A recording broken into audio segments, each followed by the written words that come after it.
Some stories are better heard with someone else. But you're here alone. Welcome to Don't Listen Alone. This is 100% ad-free, just you and whatever comes next. Drop your location and the time before we begin. Now, listen carefully. Not everything you hear is part of the story. That Friday night had started out so ordinary that if anyone told me it would end up being the kind of memory that still makes my chest tighten years later, I would have laughed it off and called them dramatic. Because to me it was just the end of a long school week, the kind of night when you just want to relax, forget about assignments, and enjoy being young and free for a few hours. Me and this girl I was seeing at the time, my girlfriend, decided to go out in the city, just wandering around Metro Manila like we usually did, walking under the yellow streetlights, talking about classes, jokes, plans, and all the usual little things couples talk about when they are tired but happy. We ate, we talked, we shared that simple feeling of relief that the week was over. Everything felt normal, almost boring in a comfortable way. Then her phone rang. I remember the way she looked down at the screen and how her face changed slightly when she saw who it was. It was her parents. She answered, and I watched her expression as she listened. In just a few seconds, the casual mood disappeared from her eyes. Her voice got serious, a bit shaky, and even though I could only hear one side of the conversation, I could tell something was wrong. Her parents told her there was a family emergency, and she needed to get home immediately. They didn't go into details in front of me, but I could hear the urgency in the tone of whoever was on the other end of the line. Without really thinking about it, I told her I would drive her there myself. It felt like the obvious thing to do. She needed to get home fast, and I had the car. At that moment I wasn't thinking about what time it was or how far her place really was. I just knew I had to get her there. Once we were already on the way, doing quick mental calculations in my head as I glanced at the clock on the dashboard and thought about the distance, I realized it was about an hour and a half drive from Metro Manila to her home, and that if everything went smoothly, if the traffic wasn't bad and I drove at a steady speed, I'd be back home well after 1 in the morning, maybe even later.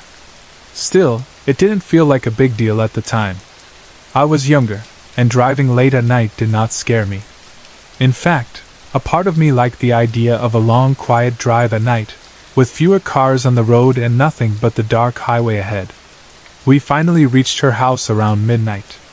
The trip to her place felt long, but it was uneventful. It passed in small conversations, moments of silence, and that tension in the air that comes when someone is worried about what is happening at home. When we pulled up outside, the house lights were on, and her father came out.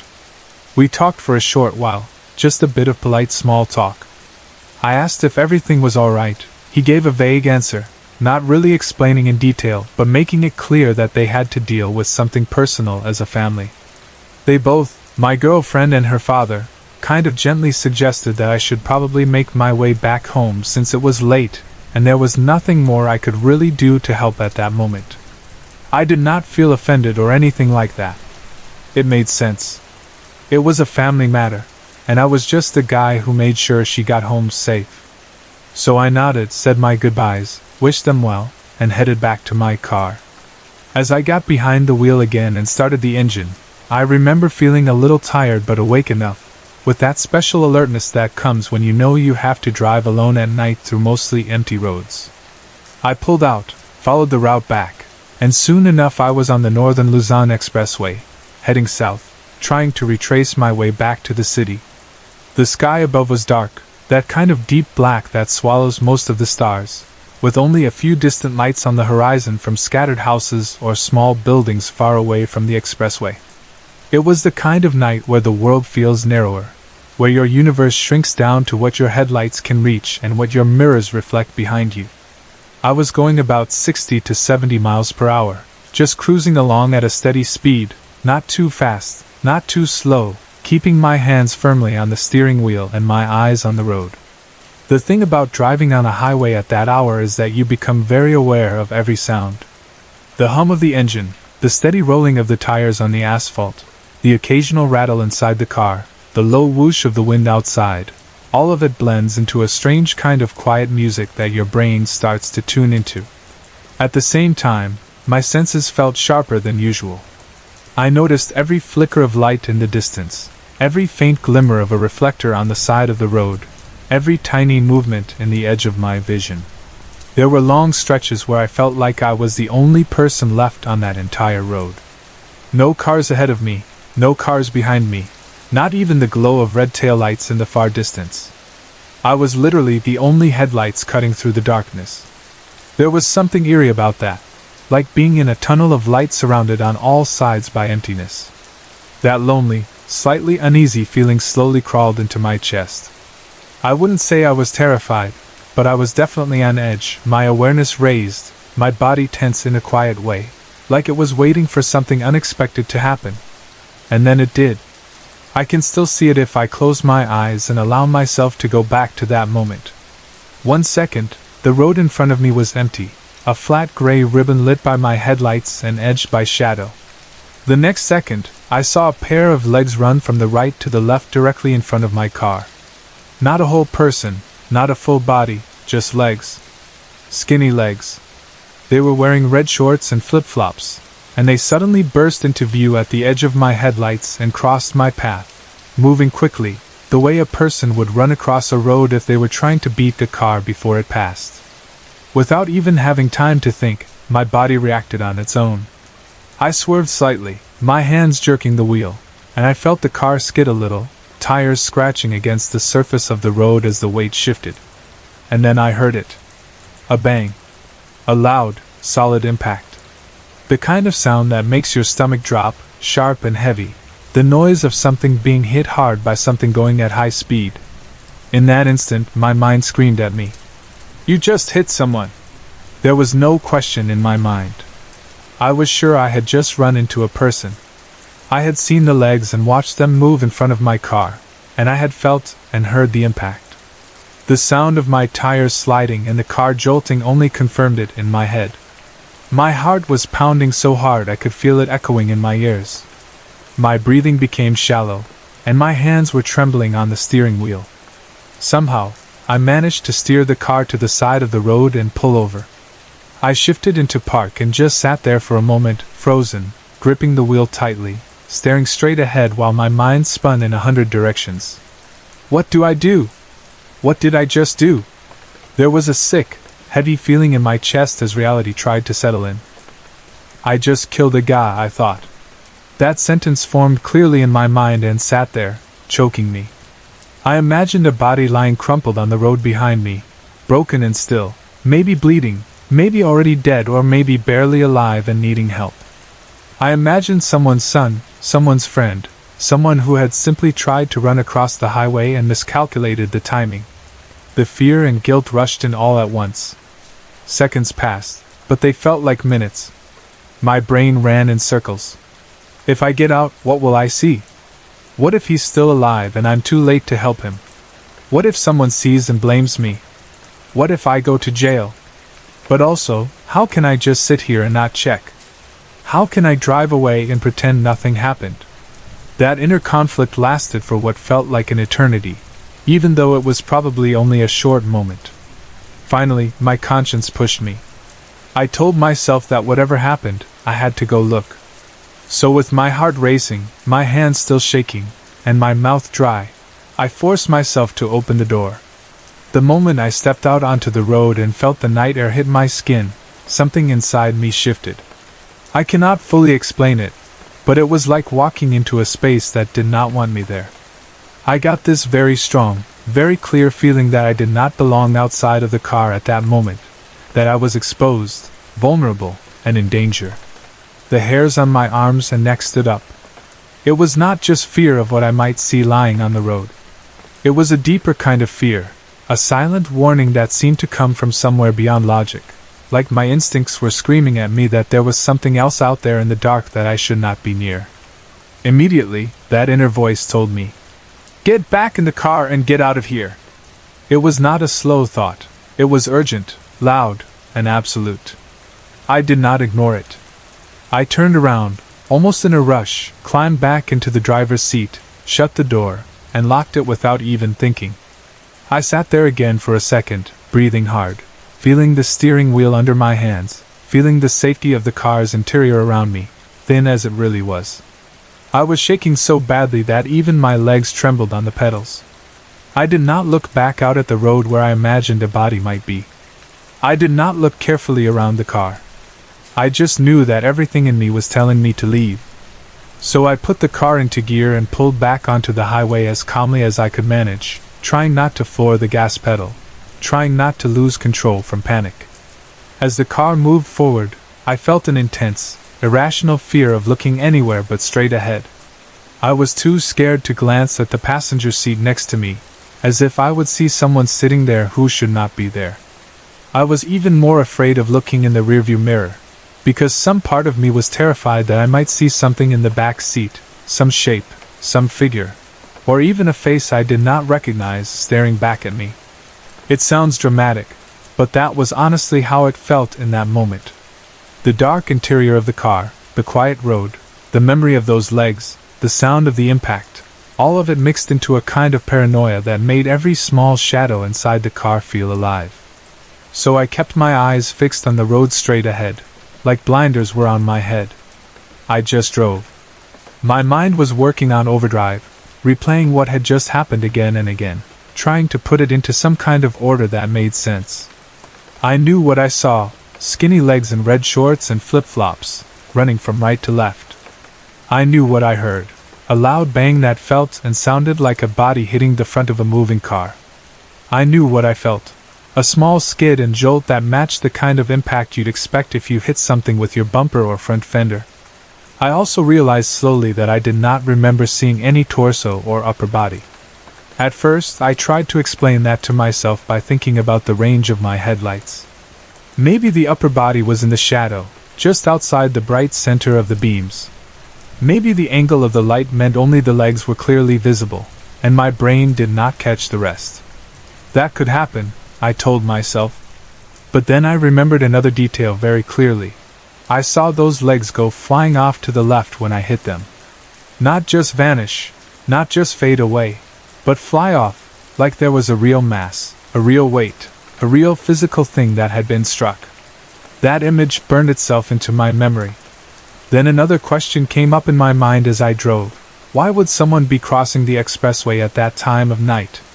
It was late, the road was dark, and I had not seen any parked vehicles nearby, no broken down cars on the shoulder, no group of people waiting at the side. Just me, alone on the expressway. Of all the possible moments that person could have chosen to cross, why would he decide to run across at the exact second my car was there, when he could have easily waited just a few more seconds and crossed behind me safely? The timing felt too exact, too strange. I turned those thoughts over and over in my head during the rest of the drive home, which felt longer and heavier than the one I had made earlier in the night. By the time I parked and finally shut off the engine, I was exhausted, not just physically but mentally and emotionally. Over the next few days, the memory did not fade. It stayed close, like a shadow following me around. I went through my usual routine: school, home, the normal rhythms of life. But I felt like my mind was wrapped in a fog. I kept thinking about that night on the expressway, replaying the scene, questioning it from every angle. Had I really hit someone? If I had, wouldn't someone have found a body? Wouldn't there be news? Wouldn't the police be looking for witnesses? I checked the newspapers I could get my hands on for several days, looking for any story that mentioned a hit and run on the northern Luzon Expressway, any report of someone found dead or injured on the highway around that time. There was nothing. Not a single article. This only deepened the confusion. If I really had killed someone that night, how could it be that the incident left no trace in the news, no investigation, nothing?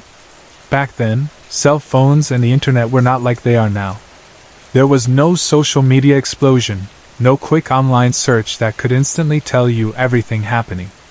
Information moved slowly, and sometimes quietly. Still, I expected at least some mention, some short line in a local section of the newspaper.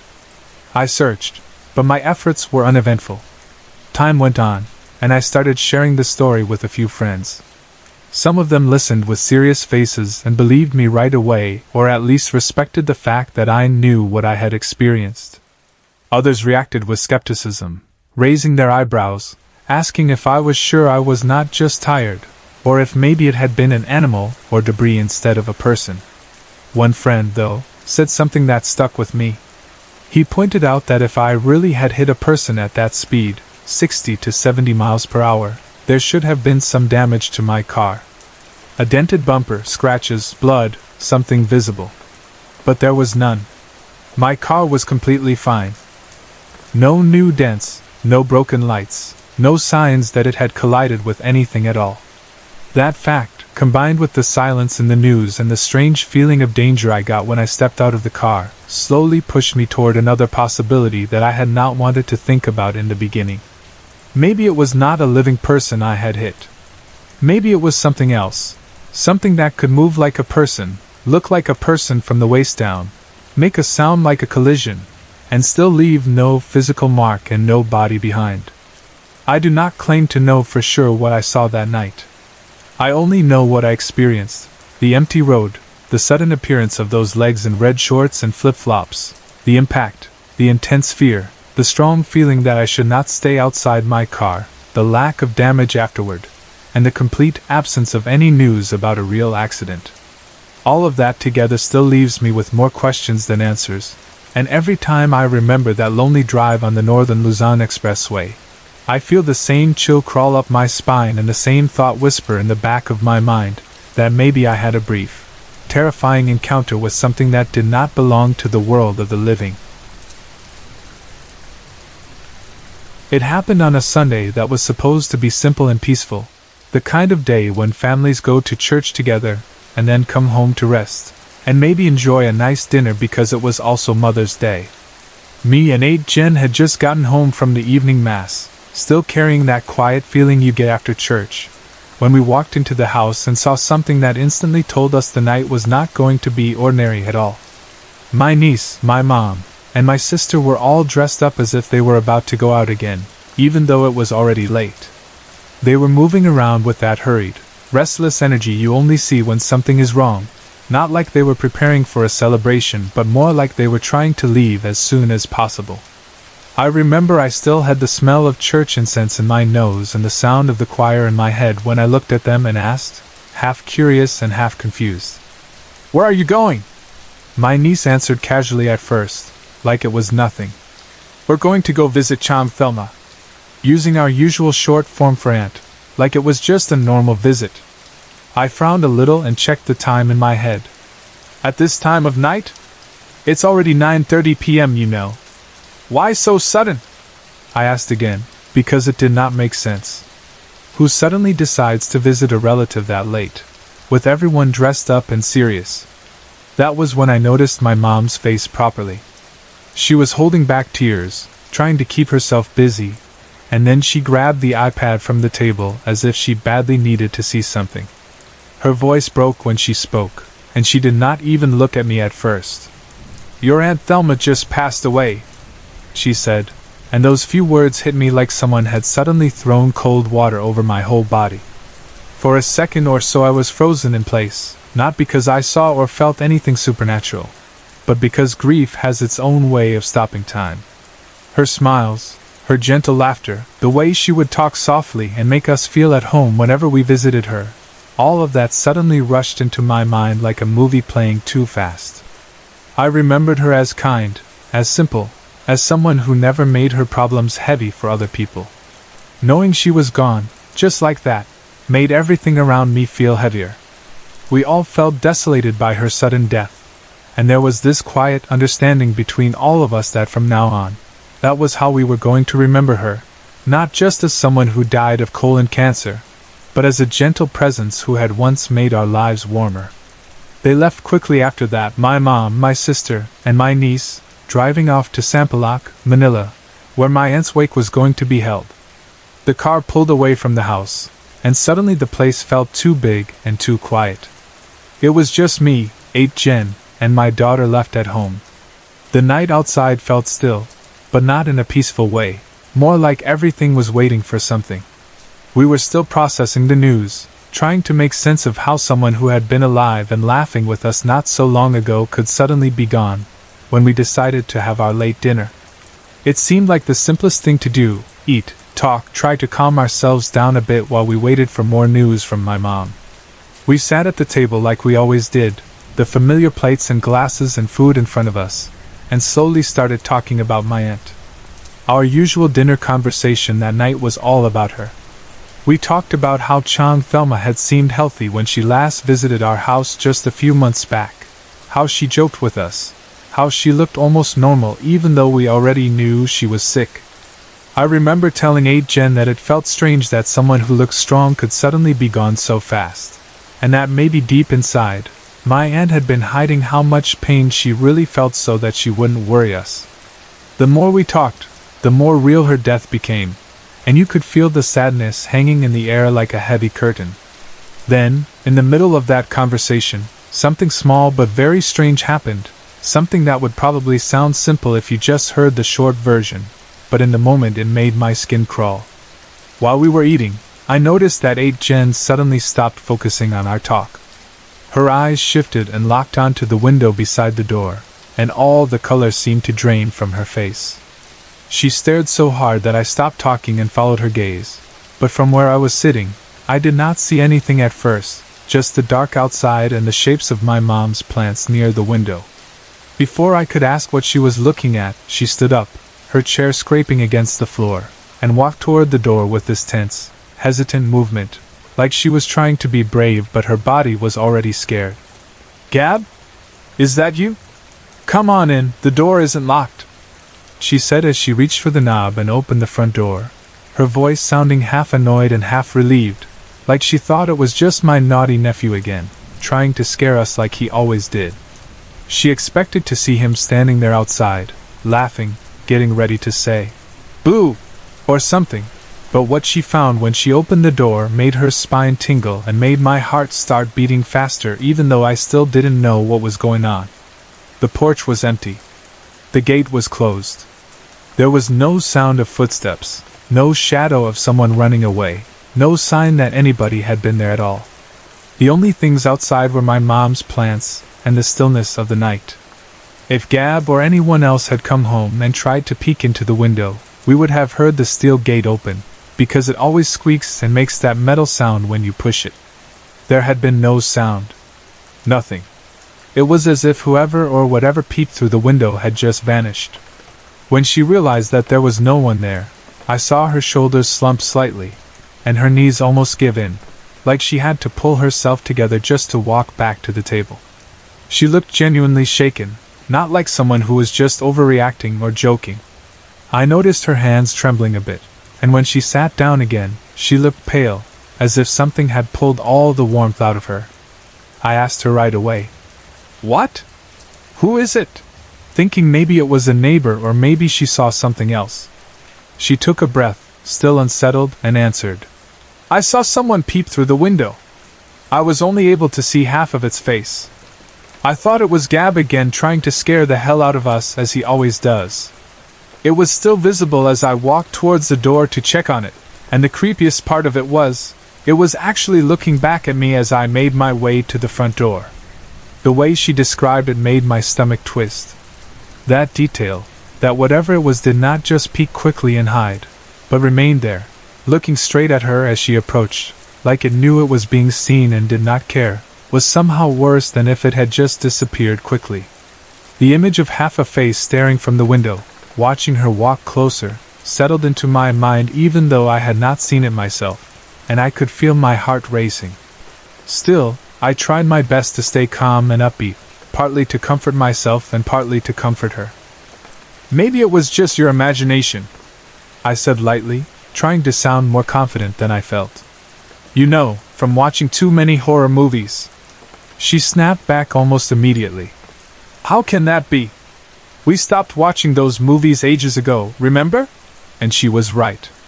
We had purposely avoided horror movies for a long time because they made us jumpy at night, and we did not want that kind of energy in the house, especially with a child around. We both fell quiet for a moment, and then, like people often do when they are scared and trying not to be, we laughed a little, forcing the laughter out just to push away the creeping fear. We told ourselves out loud that it was probably nothing, maybe a shadow, maybe a trick of the light, anything that sounded normal and safe. We tried to shrug it off, to treat it like one of those little jump scares that you joke about later. After dinner, the house felt somehow heavier and quieter, like all the normal sounds had softened. To distract ourselves, we decided to buy something for midnight snacks from a nearby store, just a few blocks away from our house. Going out into the open air, walking down the familiar street with lights from the neighbors' houses and the small Sorry store glowing at the corner, helped calm our nerves a little. Everything outside looked completely ordinary. Tricycles passing by, a dog barking in the distance, the faint sound of a TV from someone's living room. We bought snacks and walked back home, talking about random things, trying not to bring up the window incident again so it would not sit in our minds too much. Once we reached home, we settled back in. I put my daughter to sleep as soon as we got back, brushing her hair gently away from her face, listening to her breathing slow down as she drifted into deep sleep, completely innocent and unaware of all the heavy emotions the adults around her were carrying that night. Watching her sleep always reminded me of how much I wanted the house to be a safe space, not just physically but spiritually too. The hours passed slowly after that. The kind of quiet that comes late at night settled over everything, that soft silence broken only by the occasional passing vehicle far away or the faint hum of a neighbor's electric fan if you listened hard enough. 8 Jen stayed downstairs for a while, sitting on one of the steps of the staircase, probably thinking about my aunt, about life and death, and maybe about what she saw out the window. She was just sitting there comfortably, half resting, half awake, when something else strange happened. She told me later that while she was sitting there, she suddenly heard my daughter's voice calling out to her from upstairs. It was not just a random noise. It was clear enough that she recognized the tone, the way my daughter usually calls her. Naturally, she got up quickly and went into our room to check on her, thinking maybe my daughter had woken up and needed water or was scared of something. But when she opened the door and looked at the bed, my daughter was sleeping peacefully, her breathing steady, her posture relaxed, not moving at all. There was no sign that she had been calling out or had even stirred. For a moment, 8 Jen stood there confused, listening for any other sound, but the room was quiet. Then, as she stayed at the doorway, she caught something in the corner of her eye, a white silhouette, like a pale shape or figure, just passing by across the doorway outside our room. It moved quickly, almost like a person walking past, but she could not make out any details, just that it was white and shaped like a human. She said she was sure she saw it because the door was left slightly open, just ajar, enough to see the hallway outside, and the figure moved across that narrow opening. By this point, it was hard for both of us to keep saying it was all just imagination. For me, hearing her describe these things, knowing her personality, made it more unsettling.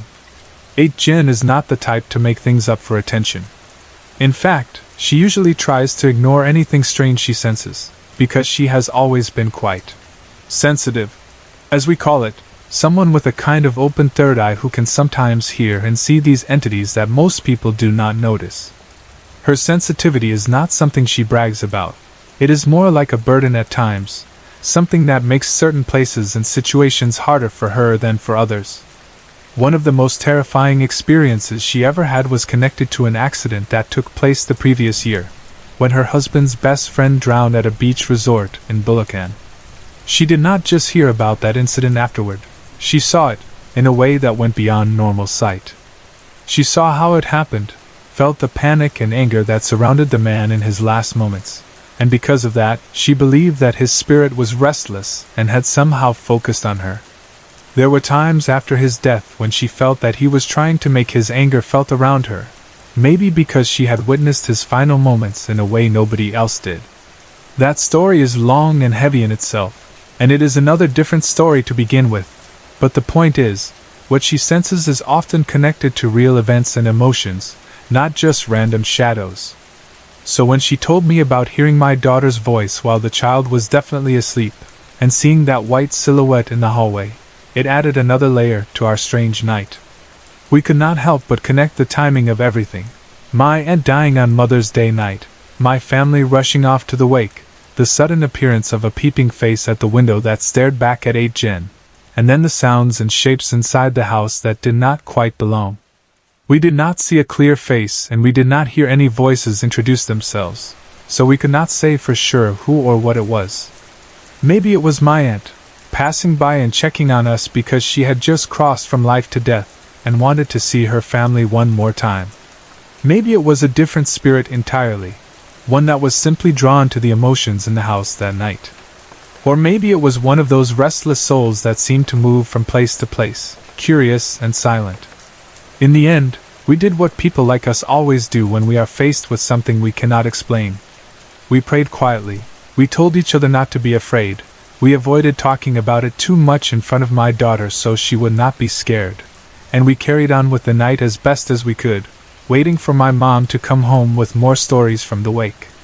Even now, when I think back on that Mother's Day, I remember both the heaviness of losing Chang Thelma and the strange feeling that we had an unexpected guest with us at home, one that did not knock, did not speak, but watched us from the window and moved silently through the hallways while the rest of the world was asleep.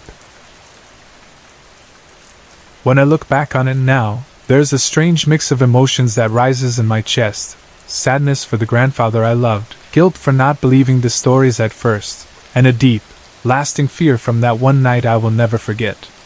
In our family, like in many Catholic families in the Philippines, we have a strong tradition of praying for the dead.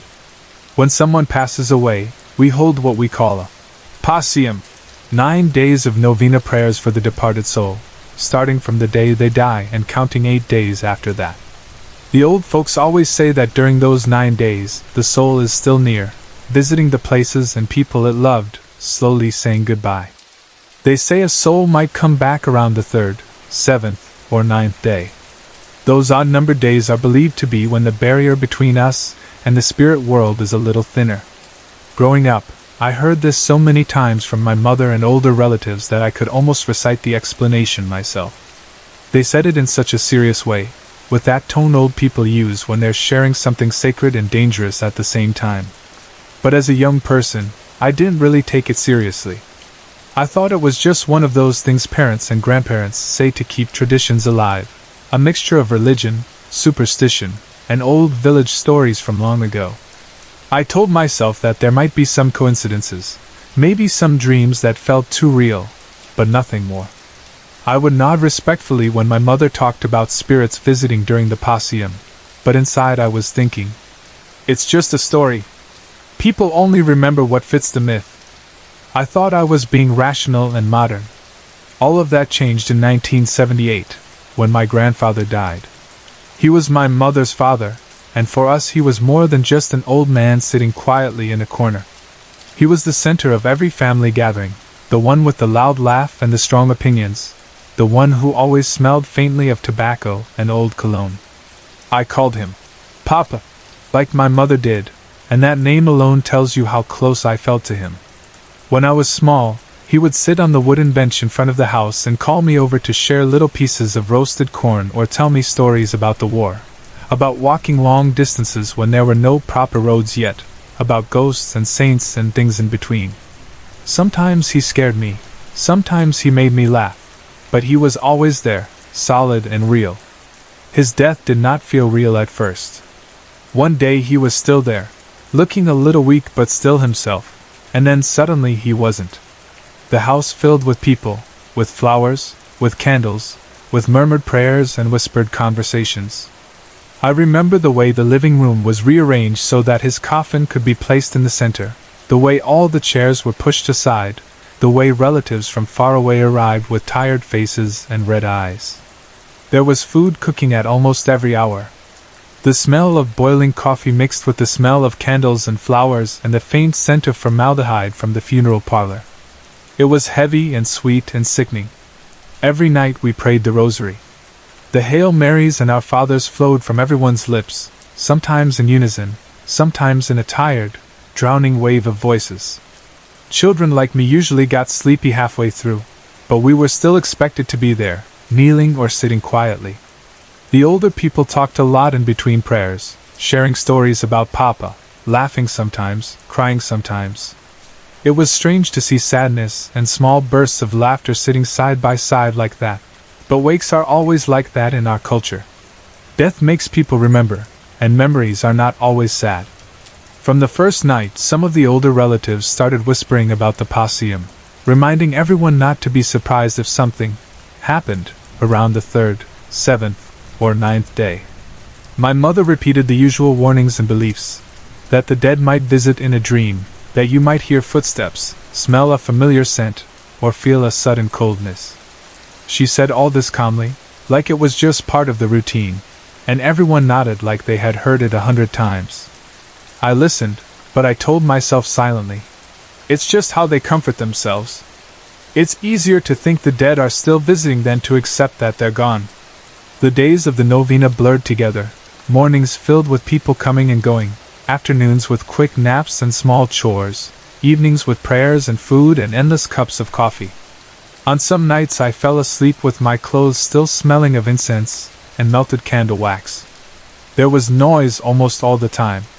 Doors opening and closing, distant conversations, someone crying softly in the kitchen, kids being shushed. In a strange way, the house felt more alive than ever, even though the reason everyone was there was because someone had died. Then came the 9th day. We had done the novena prayers so many times that by the last day, everyone knew the rhythm. That night, our living room again became a sea of people sitting on plastic chairs and wooden stools, facing the small altar with Papa's photo and the crucifix. The flickering candles cast shadows on the wall, and the electric lights seemed too bright beside them. We prayed the rosary, and by then some people were already tired and yawning, their voices low and hoarse from 8 days of the same prayers. Food was served again afterward, pancit, bread, coffee, soft drinks for the children, because in our culture, we cannot let visitors go hungry, especially not at something as big as a wake. Slowly, people started going home. It was late and everyone had work or school the next day. The laughter and conversation that had filled the house earlier began to fade, like a radio being turned down. Chairs were stacked in a corner. Used plates were brought to the kitchen. Someone swept the floor lightly. My grandmother went to her room with a few close relatives. One by one, the lights in different parts of the house were turned off. Finally, it felt like the wake was truly coming to an end, not just that day's novena, but the whole 9 days. There was a quiet sense of closing, as if some invisible door was slowly swinging shut. By midnight, almost everyone was asleep. Only a soft light remained in the living room near the altar, and a small lamp in the hallway. I was still awake. I don't know exactly why I could not sleep that night. Maybe it was the coffee I had drunk too late. Maybe the emotions of the past days were still swirling in my head. Maybe some small part of me was tense, waiting. I lay on my bed, staring at the ceiling, listening to the faint sounds of the night, the ticking of the clock, the distant bark of a dog, the occasional passing of a tricycle outside. After a while, boredom and restlessness pushed me to do something else. I decided to read a book, thinking that maybe my eyes would eventually get tired and I could fall asleep. I switched on a small lamp beside my bed, took a book from the shelf, and tried to focus on the words. But my mind kept drifting back to Papa, to the prayers, to the way his face looked in the coffin, so peaceful and yet so unreachable. The time passed slowly. I checked the clock at one point and saw that it was around 11 p.m. That was when the atmosphere changed. The first thing I noticed was the feeling on my skin. It was like a wave of goosebumps spreading from my arms to my neck, as if a cold, invisible hand had lightly brushed past me. The hair on my arms stood up. The air felt thicker suddenly, heavier, as if the room itself had taken a deep breath and was holding it. Then I heard the dogs. We always had dogs around because we lived in a place where most houses had open yards and fences, and dogs were both pets and guards. Sometimes stray dogs would roam the streets at night, barking at each other, digging through trash. It was not unusual to hear them. But this time, the sound was different. It started with one long howl, mournful and drawn out, and then another one joined in, and another, until it became a chorus. It was not the random barking of dogs fighting or chasing something. It sounded organized, almost like they were responding to a signal only they could hear. Their howling grew louder and louder, until it felt like the sound was pressing against the walls of the house. For a moment I froze, the book open in my hands but my eyes no longer reading. The sound was so strong, so intense, that it felt like the whole neighborhood had turned into a field of wolves, not dogs. I put the book down and sat up slowly. The goosebumps on my arms turned into an almost painful tingling. The howls were not coming from just one direction. It was as if the dogs had formed a ring around our house. Curiosity mixed with fear inside me. Part of me wanted to stay on the bed, pull the blanket over my head, and pretend I was asleep. But another part of me, the part that needed to see things with my own eyes before believing them, pushed me to get up. I stood, my legs feeling a little weak, and walked slowly toward the window. Every step I took, the sound of the dogs seemed to grow louder, more urgent, like a storm building up its strength. I reached the window and carefully pushed the curtain aside, just enough to peek outside. What I saw made my breath catch in my throat. The street outside, and even the yard, were filled with dogs. I don't know how many there were exactly, 20, 30, 50, maybe more. It was one of those moments when numbers lose their meaning because the sight itself is overwhelming. Some were sitting, some were standing, some were pacing back and forth, but all of them were facing our house. Their heads were turned in our direction, their eyes fixed on our home, and they were howling together, their voices rising and falling as if they were part of some strange, invisible ritual. I remember thinking, how did they all get here? We did not live next to a dog shelter or anything like that. Some of the dogs looked familiar, the neighbors' dogs, a few stray dogs I had seen before, but many of them I did not recognize at all. It was as if they had all been called here by something, drawn to this exact spot at this exact time. It was not a normal sight, not even in a place where dogs often roamed freely. I felt a cold sweat starting to form on my forehead. As I watched, the howling continued, echoing into the night, filling the air with a feeling I can only describe as a strange mix of mourning and alarm. It was like the sound you would expect to hear in a nightmare rather than in front of your own house. My heart was beating so fast I could feel it in my throat. Then, from inside the house, I heard something else, footsteps on the stairs. The main stairway led from the ground floor up to the second floor where the bedrooms were. It was an old wooden staircase, and everyone in the house knew its sound. When someone went up or down, the steps creaked and complained softly. That night, over the howling of the dogs, I heard that distinct sound, slow and deliberate, as if someone was climbing up, one step at a time, not in a hurry, but with a clear purpose. I turned away from the window, my heart pounding harder now, and listened, holding my breath without meaning to. The footsteps grew closer, reaching the landing near the main door, then moving toward the hallway that led to the bedrooms. The sound was not loud, but in that tense silence between the dogs' howls and the stillness inside the house, it was unmistakable. It was the sound of someone walking who wasn't supposed to be there. I felt the atmosphere in my bedroom shift again. It was like the air became thicker, pressing against my skin and lungs. There was a sudden, almost crushing silence inside the house, even while the dogs continued their noise outside. It was that kind of silence where you feel that if a pin dropped, it would sound like a thunderclap. Every part of me was alert. I could not see anyone, but I could feel it, an eerie presence settling in the corner of the room, just at the edge of my vision. I did not need to look directly at it to know it was there. It was like when you're in a room with another person whose eyes are on you, even if they're not moving or speaking. You just know you're not alone. My skin prickled, and a shiver ran down my spine. All the stories my mother and the older relatives had told about the 9th day, about souls visiting, rushed back into my mind in that instant. I remembered all the times I'd rolled my eyes silently, thinking they were just trying to scare us or keep traditions alive. Now, in that dark room with an unseen presence nearby and a chorus of dogs outside, those stories felt very real. I glanced at the clock on the wall.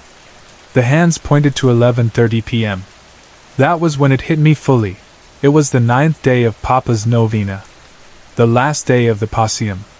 The day everyone had been talking about, warning us about, half expecting something to happen and half hoping nothing would. My fear was real, but along with it came another emotion, a sudden wave of sadness and love. I thought of Papa and how much he loved his family, How he would always tell us not to worry too much, how he would sit calmly even when everyone else was panicking. I thought of how my mother had said souls come back to visit, not to harm, but to see, to comfort, or to say goodbye. I swallowed, my throat dry, and in a shaky but sincere voice, I spoke into the heavy air of the room, not shouting, just speaking as if I were talking to someone standing right in front of me. "Papa," I said, "please don't worry about us. And please don't scare us. Everything will be okay." The moment the last word left my lips, something shifted.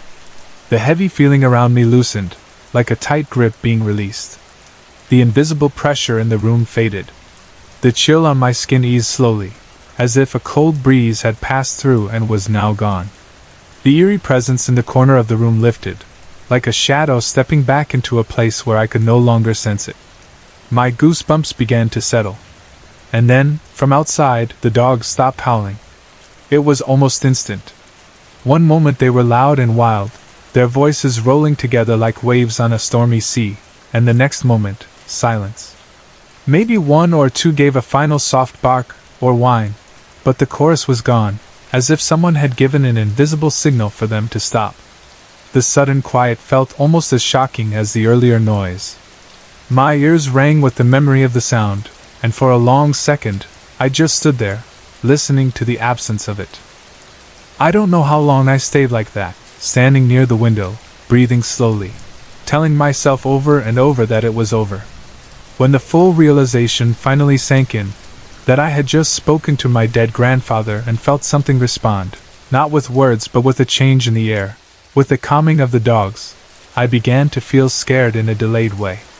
While it was happening, I was too focused on the moment to fully panic. But afterward, when everything was quiet and normal again, the fear caught up with me. My hands began to tremble. My legs felt weak. All the goosebumps that had gone away seemed to return for a last visit. I suddenly did not want to be alone in my room anymore. The idea of staying there, in the place where I had just felt that presence, was too much. I left my room and walked quickly, almost running, to the next bedroom where my aunt was sleeping. I woke her up, shaking her shoulder gently at first, and then harder when she didn't respond right away. When she opened her eyes and saw my face, she knew immediately that something was wrong. I told her everything, about the dogs, about the footsteps, about the presence in the corner, about how I talked to Papa and how everything stopped after that. As I spoke, the images and sounds replayed in my mind so clearly that I felt almost as if I was living it again, and at some parts my voice shook. I could see the shock and fear slowly spread across her face as she listened. At first she was half asleep and confused, but as my story poured out, she grew more awake and alert. I pleaded with her to let me sleep in the same room with her, with my mom and my two sisters. I told her I didn't want to go back to my room alone, not after what had just happened. She saw how shaken I was and did not argue. She got up and helped me gather my blanket and pillow, and we quietly went to the room where the others were sleeping. I lay down there, squeezed in among my family, and only then did I feel fully safe. Even so, it took a long time for me to close my eyes and fall asleep. Every small sound made me jump a little, but nothing else unusual happened that night. The next morning, we all gathered around the table for breakfast. The sunlight coming through the windows made everything look normal again. The plates clinked, the smell of rice and fried fish filled the air, someone made jokes, children ran around. For a moment, I almost wondered if I had imagined everything. But the memory was too clear, and the feeling of that presence was too strong to be dismissed as a dream. I knew it had been real. I thought maybe I would have to be the one to bring it up, that I would have to gather my courage and tell everyone what had happened. But before I could say anything, my aunt spoke. In her straightforward way, she told everyone at the table what I had told her in the middle of the night. She described the dogs, the footsteps, my words to Papa, and how everything suddenly stopped. As she spoke, I watched the faces around the table. My mom's eyes widened slightly, then softened with understanding. My sisters froze and looked at each other. My cousins stopped eating, their spoons halfway to their mouths. My uncle's expressions grew serious. A strange silence settled over us again. Not eerie like the night before, but heavy, like everyone had been holding something in and was now letting it out.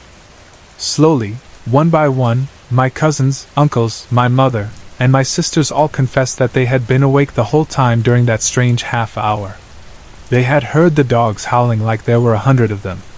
They had heard the footsteps on the stairs. Some of them had even felt the same eerie pressure in the air, the same sense that someone unseen was moving through the house. But none of them had wanted to speak up, at least not during the night. They did not want to scare anyone, especially not the younger ones.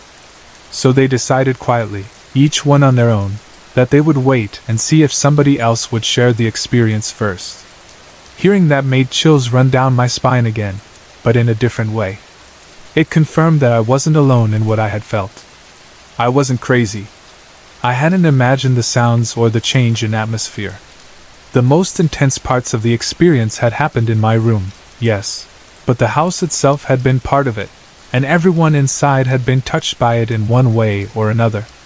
We all sat there for a while, talking softly, comparing details. Some heard more than others.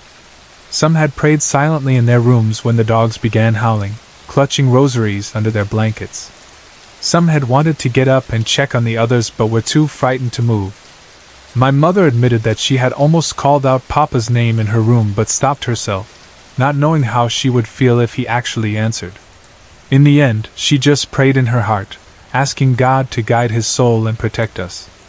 The more we talked, the clearer it became that my experience was not just some random ghost story. It fit exactly with the tradition my mother had told me about so many times, the one I had ignored and dismissed. This was the 9th day of the novena, the final night of the Pasium. If souls truly come back to visit during those days, then it made sense that Papa would choose his last chance to say goodbye, to make his presence known not just in dreams but in a way we would never forget. The dogs, sensitive to things beyond our senses, must have felt him approaching and reacted the only way they knew how, by howling, by gathering, by facing the house that had been his home. Thinking of it now, I no longer see that night purely as something terrifying, although it was one of the most frightening experiences of my life. I also see it as an expression of love.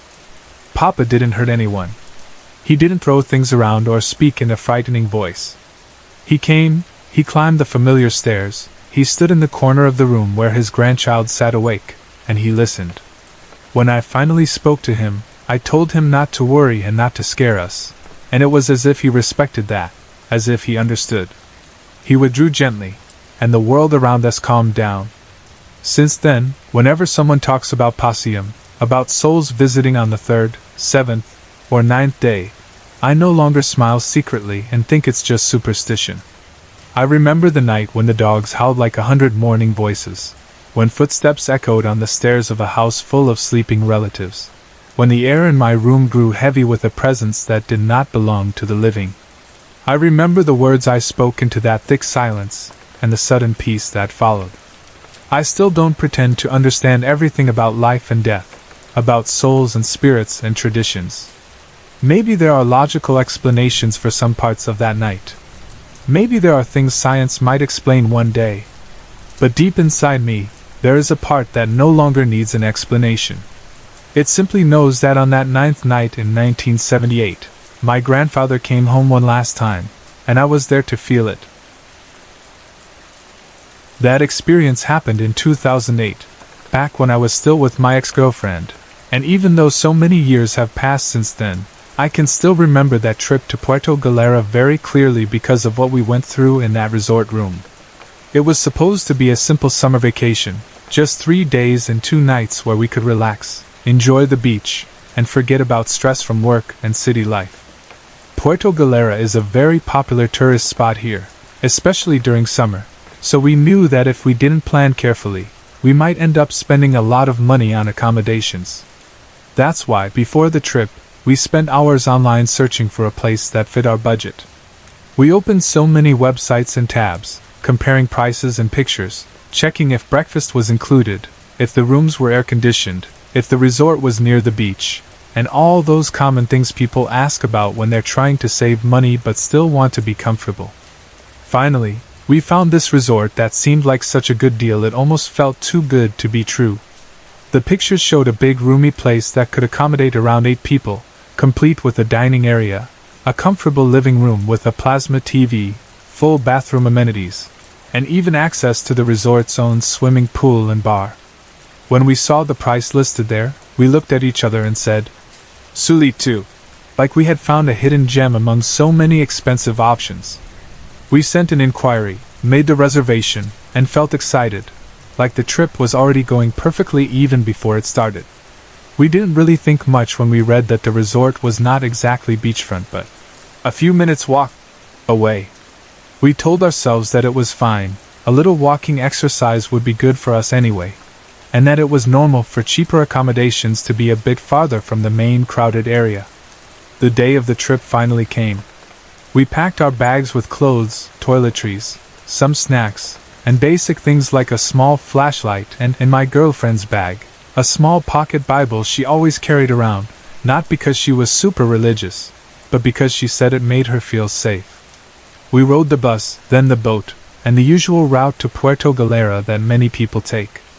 On the way, we were talking about what we wanted to do there: swim, try snorkeling, drink by the beach at night, maybe rent a banana boat or just walk around and explore. The weather was bright, the sea was calm, tourists were laughing and taking pictures, and everything felt light, fun, and normal. When we arrived at the port, we were approached by people offering tricycle rides and tour packages. We told one of the drivers the name of our resort, and even he paused a bit, like he had to think where it was, then he nodded and said he knew it. The ride going there was not too long, but as we went deeper away from the busy beachfront area, the road became quieter, with more trees and fewer people. We arrived at the resort and checked in at the reception area. The staff were polite enough, though not very warm or talkative. We were given our key and were led to our room on the second floor. When we first entered the room, we were impressed. It really was big, much bigger than what 2 people alone needed. There was a dining table where a group could sit and eat, a living area with a sofa facing a big plasma TV mounted on the wall, and the bathroom was spacious with complete basic amenities: shower, toilet, sink, towels, and a small mirror. There were big windows that allowed a bit of sunlight in, though the curtains were drawn when we arrived. It almost felt like we had rented a small apartment just for ourselves. We looked around, put our bags on the bed, and joked about inviting imaginary friends just to fill the extra space. But one thing we noticed early on was that the place felt oddly quiet. It was summer, peak season, so we expected the resort to be full of guests, kids running around, people swimming in the pool, loud music playing at the bar, and staff going back and forth serving orders or cleaning. Instead, when we asked, we were told that only a few rooms were occupied. On the first floor, there was a couple staying in one room and a family in another. On the entire second floor, where we were the only guests. The pool area was empty, the bar was quiet, and the resort grounds, though neat, felt almost deserted. We thought maybe it was just that time of the day when people had gone out to the main beach. We did not want to spoil our mood by overthinking, so we just told ourselves that at least we could enjoy some peace and privacy. After settling down a bit, we decided to freshen up and then head to the beachfront. The staff told us the way to the beach. We had to walk for about 5 to 7 minutes, passing through a path lined with trees and plants. At first it was okay, but as we went along deeper, it started to feel a bit creepy. The trees on both sides were tall and old-looking, with branches reaching out like arms over the path. The ground was uneven, and small patches of sunlight filtered through the leaves above. There weren't many people walking there. In fact, during that first trip to the beach, I don't remember crossing paths with anyone else on that trail. It was like this narrow, semi-hidden passage separating the resort from the more lively beachfront area. Still, once we reached the beach, everything changed. The sun was shining brightly, the waves were rolling in, and the sand was warm under our feet. Music from different bars and restaurants played, the smell of grilled seafood and other food filled the air, and people were laughing, swimming, or tanning. We joined in the fun, swam, walked along the shore, had lunch at a cafe, and tried to enjoy the trip like any other couple on vacation. The whole day went by normally. We were tired but happy. We took pictures, tried some drinks along the shore as the sun began to set, and talked about work, our families, and random dreams and plans for the future. At around 8 in the evening, we decided to head back to the resort for dinner. We walked again through that path with the trees, and this time it felt even darker. The only light came from a few scattered bulbs along the way and the faint glow from some houses or structures we passed. Every now and then we heard the sound of insects, and the wind rustling through the leaves. It wasn't enough to scare us deeply yet, but we both agreed that the trail felt like something straight out of a horror movie. We laughed it off and walked faster until we reached the resort. We had dinner at the resort's dining area. The staff served us simple food, grilled meat, rice, and some vegetables. While we ate, we noticed again how quiet the place was. The couple downstairs had already gone to their room. The family seemed to be resting too. The bar was empty except for one staff member wiping glasses and rearranging bottles without much enthusiasm. Outside, the pool was still and dark, reflecting the dim lights around it. There was no music playing, no sound of loud conversation, none of the usual summer noise you'd expect. It was just us, speaking softly, our voices echoing a little more than they should have in a place that big. After dinner, we decided to have a few drinks to help us sleep. We didn't drink a lot, just enough to feel relaxed. We brought the drinks up to our room, chatted for a bit in the living area, watched some TV, and then, at around 10 in the evening, we decided to prepare for bed. That was when the strange thing started.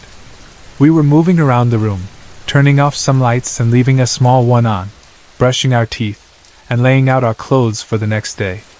The atmosphere felt slightly heavy, but we tried to ignore it.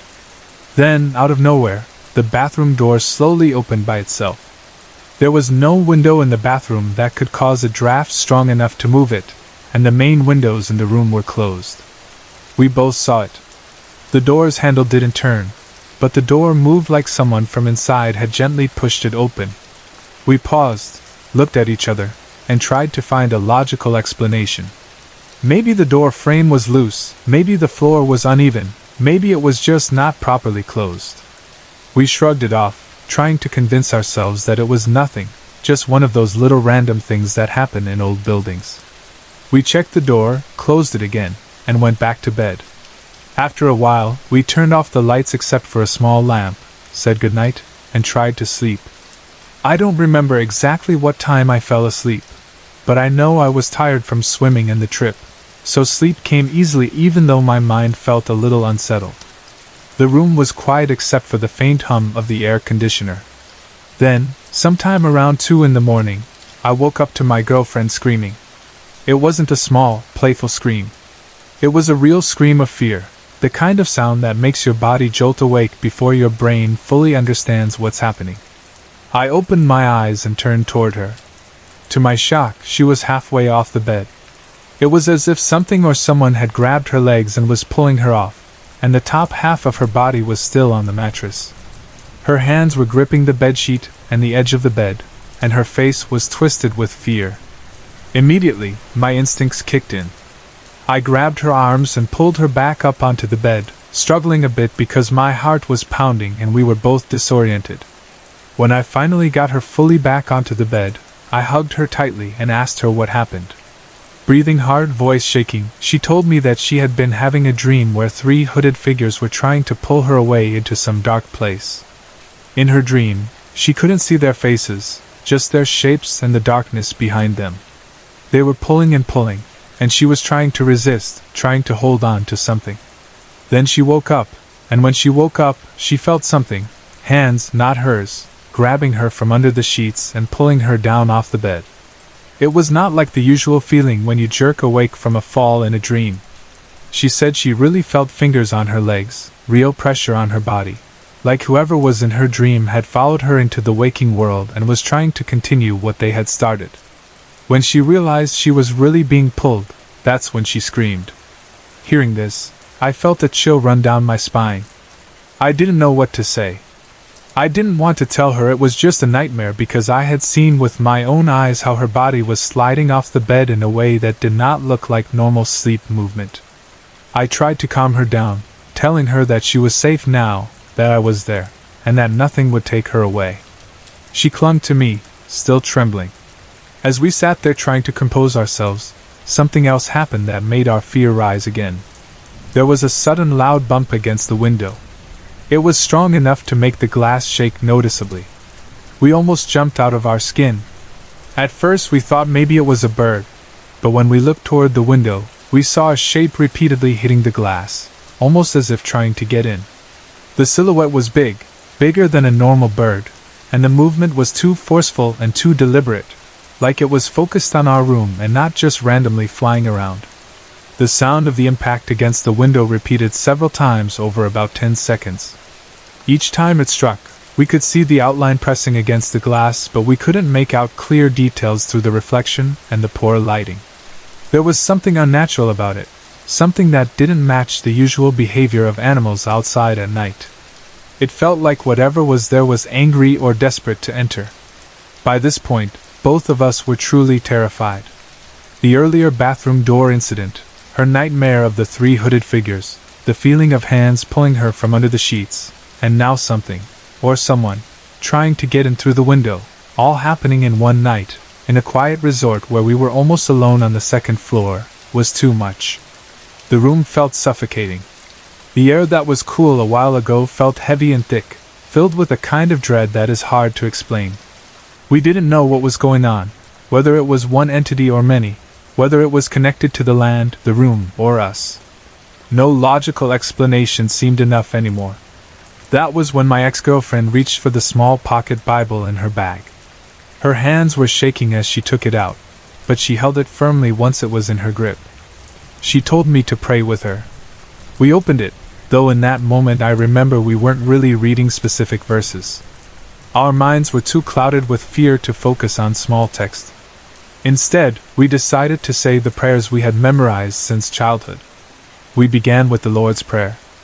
Our voices were trembling at first, and we stumbled in a few words because our breathing was uneven, but we kept going. Our Father who art in heaven. The words felt different that night, heavier, more urgent.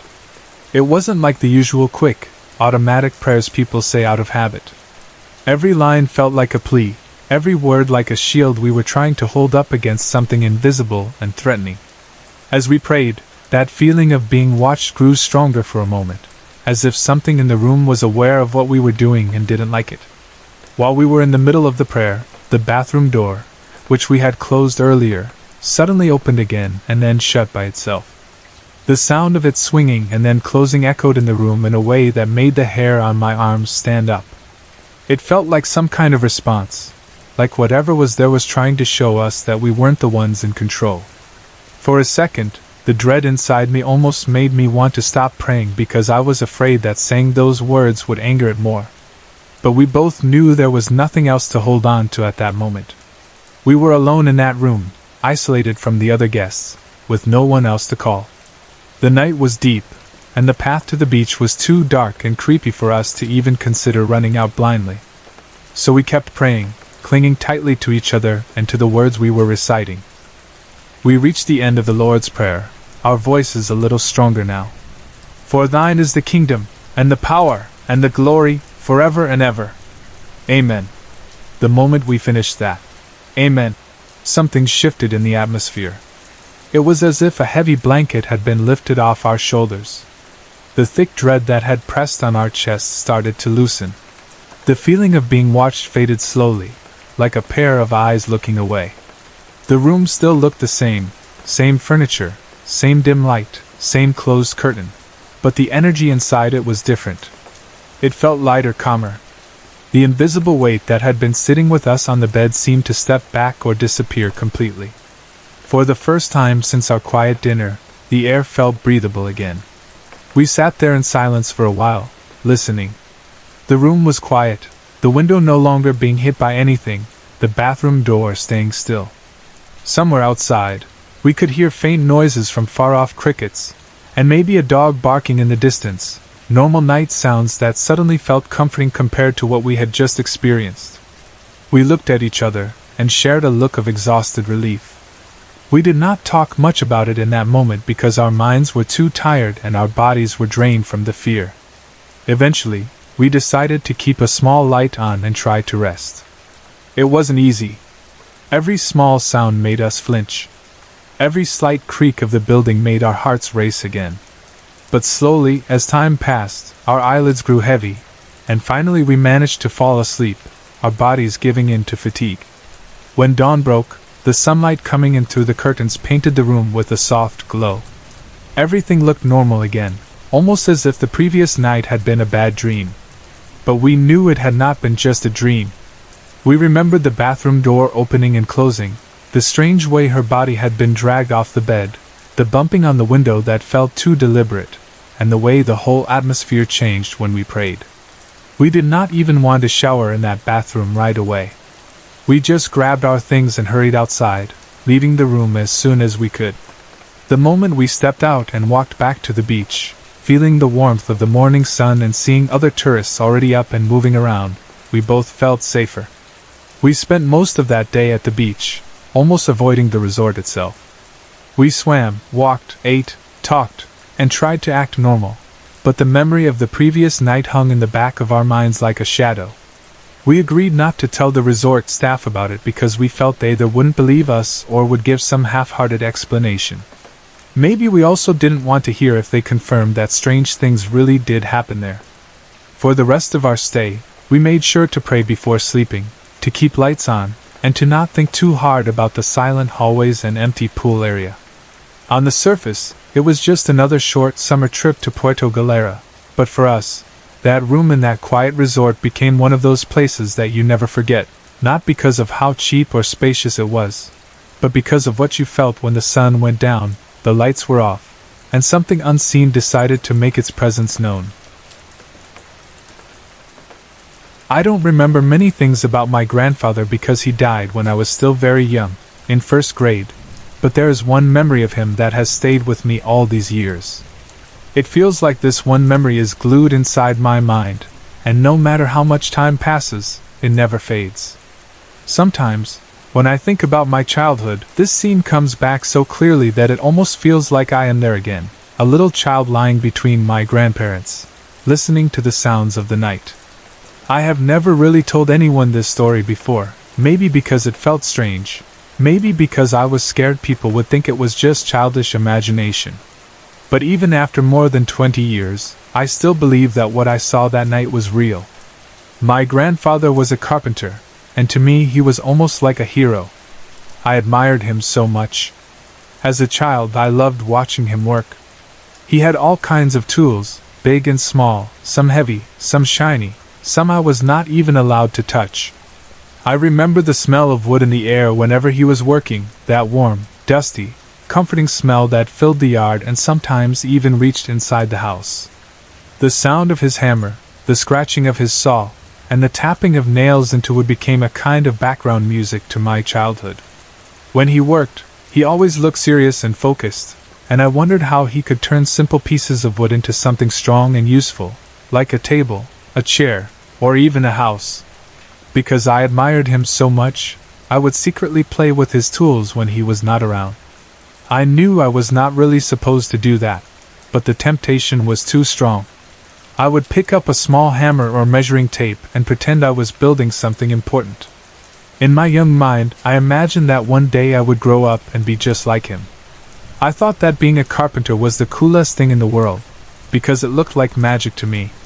You start with nothing but wood and metal, and suddenly there is a roof, a floor, a door, a place where people can live and sleep. My grandfather was a good person, but he was also a little strict. He did not smile all the time, and he did not like it when children cried too much or made too much noise. Sometimes, when I started crying, he would tell me in a serious voice that if I didn't stop, he would take me to the woods. I was just a child, so the idea of being taken to the dark woods scared me a lot. I knew deep down he probably didn't really mean it, but his voice sounded so firm that I believed him at the time.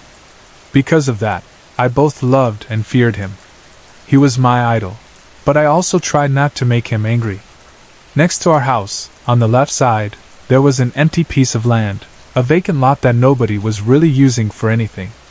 My grandfather decided to build a small nipa hut there, something like a little cottage made of wood and bamboo, with a light roof and open sides where the air could pass through. I remember watching him as he worked on it. The sun would be shining and he would be there, cutting wood, tying things, measuring, and putting everything together carefully. It amazed me how fast he worked. In just a couple of days, the hut was almost finished. Each day I would see more of it take shape, like watching a drawing become real. The nipa hut looked simple, but to me it felt special. It stood there on the vacant lot, a small, cozy place with wooden posts, a simple floor, and a roof that rustled gently whenever the wind passed. It felt different from our main house. Our house felt more closed and heavy, but the nipa hut felt light and open, as if it belonged more to the outside world than the inside. I liked spending time there in the late afternoon, when the air was cooler and you could hear the sounds of the neighborhood, distant voices, passing vehicles, and sometimes crickets beginning to sing. Our main house could get very hot, especially at night. We did not have any air conditioning, and sometimes it felt like we were inside an oven. The walls held the heat of the day, and even when the sun went down, it stayed warm and stuffy inside. The air felt thick and hard to breathe, and it was difficult to sleep. For this reason, the nipa hut became more than just a project. It became a place where we could escape the heat. One night, when the hut was already built and ready, my grandfather suggested that we all sleep there because it was too hot inside the house. He said the air outside was cooler, and that we would sleep more comfortably in the cottage. So that night, we moved some things into the nipa hut to sleep. I remember the soft chatter of family members, the sound of footsteps on the wooden floor, and the dim light from inside the house and from the street outside. We settled down on the floor with blankets and pillows. I ended up sleeping between my grandfather and my grandmother, feeling safe and warm between them. The night air moved gently through the hut, and I could hear distant sounds from outside, a motorcycle passing by, a dog barking somewhere down the street, and the soft hum of insects in the dark. At some point in the night, I fell asleep. I don't remember exactly when. For a while everything was quiet and peaceful. The air was cooler than inside the house, and I remember feeling relieved not to be sweating so much. The wooden floor felt firm under the thin mat, and I could hear my grandfather's slow, steady breathing beside me. My grandmother's presence on the other side made me feel protected, as if nothing bad could reach me while I was between them. Then, sometime in the middle of the night, I woke up. I don't know what time it was. As a child, I didn't really look at clocks. I just remember that the world outside was dark and quiet, that soft, deep silence that comes only in the middle of the night, when most people are asleep. I woke up because I felt the need to go to the toilet. It wasn't an emergency, but it was strong enough that I knew I had to get up. For a moment, I lay there, blinking in the dim light, trying to fully wake up and understand where I was. Then I slowly began to push myself up, ready to ask someone to go with me. As I turned my eyes toward the open side of the hut, I saw something that made me freeze. There, leaning against one of the posts of the cottage, was a shadow. It had the clear shape of a person standing there, relaxed, as if just resting for a moment. I could see that it was holding something near its face, and from the way it was standing, it looked very much like someone smoking. Because of the way the light from the street, across from our house, shined in, I couldn't see the details clearly, but the outline, the posture, the way the shoulders sloped, everything about it reminded me of my grandfather. He used to smoke, and I had seen him in that exact pose many times before, leaning against something, quietly smoking and thinking. The only light in the area was coming from the street light outside. It cast a pale glow that reached into the hut just enough to create shapes and shadows. It wasn't bright enough to show colors or facial features, but it was strong enough to define outlines. So I sat there, half risen, staring at this figure leaning against the post, smoke-like movement near its face, and in my young mind I was completely sure that must be my grandfather. It looked exactly like him. The height, the way he stood, everything matched what my child's memory knew of him. But even though I thought it was him, something felt strange. It was the middle of the night, and everyone had gone to sleep. Why would he be out there, smoking alone in the dark? And why did I feel this small, tight sensation in my chest, like a quiet fear I couldn't explain? I didn't have the words for it then, but looking back, I think my body recognized something that my mind was still trying to understand. I was a little scared of the dark and of going anywhere alone at night, and the idea of going to the toilet by myself did not feel safe or comfortable. So I decided to wake my grandmother instead. She was right next to me and always kind, always gentle. I turned to her and shook her softly, whispering her name. She opened her eyes slowly, still half asleep, and asked me what was wrong. I told her in a small voice that I needed to go to the toilet and asked if she could come with me.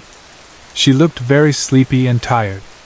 In that heavy, slow voice of someone taken from deep sleep, she told me that she was too sleepy and that I should ask my grandfather to go with me instead.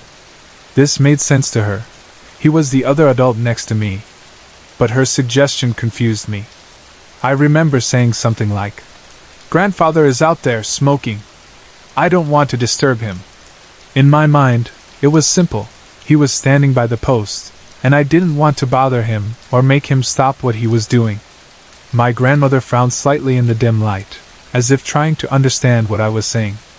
Then she told me something that made my whole body feel cold. She said, "Your grandfather is here beside you, sleeping. Wake him up." At first, her words did not make sense to me. I had just seen him, or at least I believed I had. How could he be beside me if he was standing outside, leaning on the post? My young mind could not put these two ideas together. For a brief moment, everything seemed to slow down. I turned my head very slowly toward my other side, where my grandfather was supposed to be lying. My heart was beating faster now, and the little hairs on my arms were starting to stand up. When my eyes adjusted and I finally looked, there he was, right beside me, lying on his side, eyes closed, completely asleep. I could hear him snoring softly, that familiar deep sound that comes from someone in a heavy sleep. He did not look like someone who had just come in from outside. His breathing was steady and peaceful, like someone who had been sleeping for a long time. In that moment, a wave of fear washed over me. If my grandfather was here, sleeping next to me, then who, or what, was the figure I had seen leaning against the post, smoking in the night? The shape I had thought was him could not be him. I realized that what I had seen was something else. My whole body reacted. I felt a cold sensation spread across my skin, and the hair all over my arms and neck stood up. My heart beat so fast I could feel it in my throat. Goosebumps covered my body, and I suddenly felt very small and very helpless. I did not dare to look back toward the post. I didn't want to know if the shadow was still there. I didn't want to see it again. Instead, I lay back down quickly, pulling the blanket over my head as fast as I could. I hid under it like a shield, curling my body up and pressing myself as close as possible to my grandmother and grandfather. My small body was shaking. I remember trying to stay quiet, afraid to make a sound, afraid that whatever I had seen might notice me. I could still hear my grandfather snoring beside me, and somewhere under that fear, that sound gave me a little comfort, as if it was a reminder that I was not completely alone. I never did go to the toilet that night. I chose to stay there, hidden under the blanket, forcing myself to stay as still as possible, even though my mind was racing and my heart felt like it was going to burst out of my chest. I kept my eyes closed tightly, as if shutting them would make everything outside disappear. Sometime later, I must have fallen asleep again, but I don't remember how. All I know is that one moment I was terrified under the blanket, and the next thing I remember is waking up in the morning with sunlight creeping into the hut, and the world feeling normal again. The next day, I did not say anything about what I had seen. I was too confused and too afraid that adults would just laugh or tell me that I had been dreaming. Maybe, as a child, I also didn't know how to describe it properly. So I kept quiet. Life went on. My grandfather continued to work and live his life, and not long after that, he passed away. I was still in first grade then, still too young to fully understand death, but old enough to know he was gone. Many details of that time have faded, but that one night in the Nipa hut stayed clear in my memory. As I grew older, I sometimes tried to explain it to myself in different ways. Maybe it was just a dream.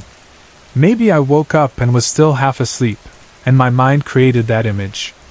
Maybe the shadows and the streetlight played a trick on my eyes. But every time I remember that night, it feels so real, like a memory and not like a dream. I remember the feeling of the floor under me, the sound of my grandfather snoring, the look on my grandmother's sleepy face, the exact angle of the shadow against the post. It doesn't feel like imagination. It feels like something I really saw. I also think about how sure I was, in that moment, that the figure was my grandfather. It didn't look like a random shape. It looked like him. The way he stood, the way he seemed to hold a cigarette near his mouth, the quiet posture of a man having a smoke in the night. And yet, at the same time, something about it did not feel completely normal. There was a stillness, a quiet intensity around it that is hard to describe, something that made my child's mind feel uneasy. Even now, after so many years, I still believe that what I saw that night was not just a shadow. I believe it was some kind of spirit, a ghost taking the shape of my grandfather, or maybe a glimpse of something my young eyes could see more easily than adult eyes. Children are often said to be more open to such things, more sensitive to what others cannot see. Maybe that is what happened. All I know is that I saw what I saw, and then I turned my head and found my real grandfather sleeping beside me. That is the part one can never ignore or explain away. This memory has stayed with me for more than 2 decades. I have carried it quietly, not really sharing it with anyone. It is like a small secret between me and that night, between me and whatever stood by the post of the Nipa hut. Sometimes, when I think of my grandfather, I remember his tools, his serious face, his warnings about taking me to the woods if I didn't stop crying, and his strong hands building that little hut. And then, after all those thoughts, this one memory comes back again, of the night when I saw a shadow that looked exactly like him, smoking by the post, while he slept peacefully right beside me. In my heart, I still believe that, for a brief moment, I saw a ghost. For one of our final exams in college, we were required to perform in a stage play. Our grade depended on how well we acted, so everyone took it seriously. The play ended late that night. By the time we finished changing and packing up, most of the campus was already quiet and the streets outside were dark. Kent and I decided to walk back to our boarding houses together. The road we had to take was not very busy at night, and there were only a few streetlights along the way. The trees lining the street cast long shadows, and the air felt cooler than usual. Maybe it was because of the darkness and the strange quiet around us that we ended up talking about ghosts. I don't remember exactly how the topic started, but somehow we began discussing whether spirits were real. Kent told me he had never seen a ghost and had never really experienced anything paranormal. He sounded confident at first, almost dismissive, as if he did not believe in such things.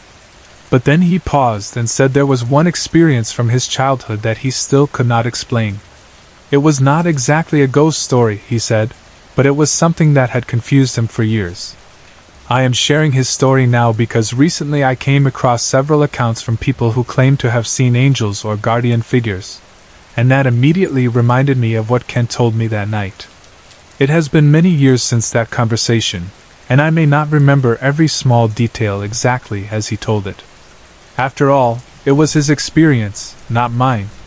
But the main parts of his story stayed with me very clearly, especially one particular detail that I will never forget.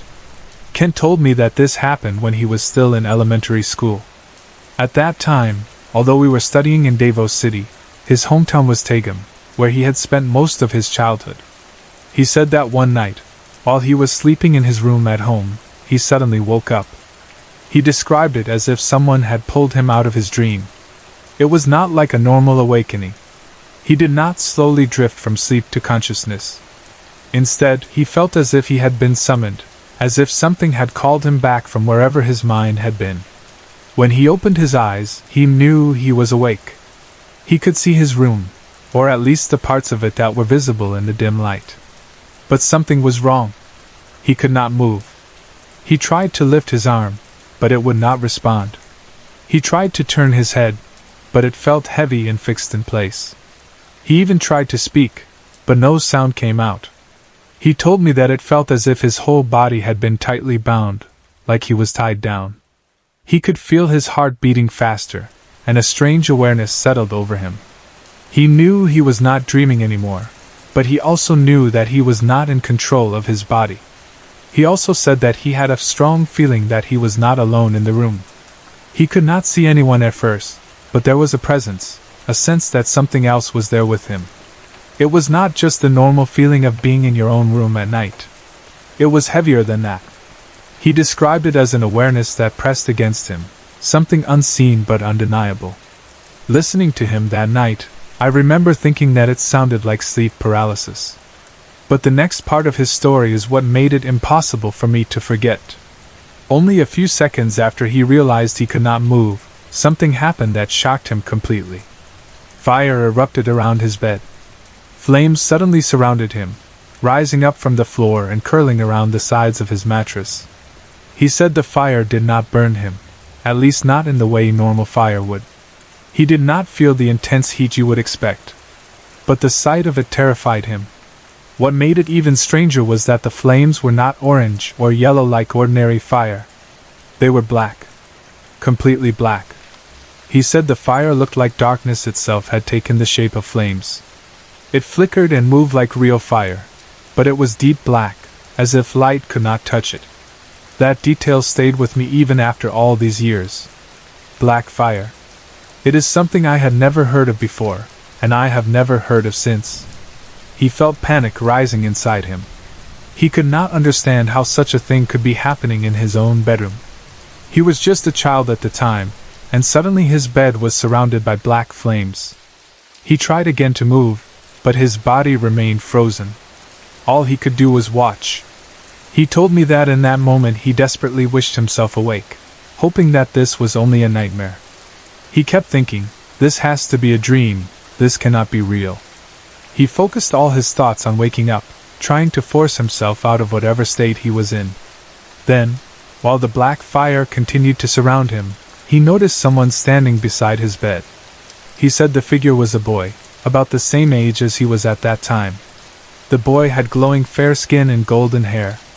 Kent described the glow as soft but noticeable, as if the boy carried his own light in the middle of that dark, burning room. I do not remember what he said about the boy's eyes. That detail has faded from my memory, and I lost contact with Kent years ago, so I was never able to ask him again. The boy did not speak. He did not even look at Kent. Instead, he stood near the bed with a bow in his hands. Kent said that the boy was shooting something across the room, not at the black flames, but toward a specific corner of the bedroom. Each time he pulled back the bow, instead of arrows, there were flashes of light. Bright streaks of light shot across the room, cutting through the darkness. The light seemed solid and powerful, almost like beams rather than arrows. The boy moved quickly and with focus, as if he knew exactly what he was doing. He continued to shoot light into that same corner of the room over and over. Kent could not see clearly what was in that corner. He could only see darkness there, deeper than the rest of the room. The black flames still surrounded the bed, but the boy ignored them and aimed only at that one spot. Then something happened. Kent said that something struck the boy. He could not clearly explain what it was. It was as if something invisible hit him from that dark corner. The boy stumbled backward, losing his balance.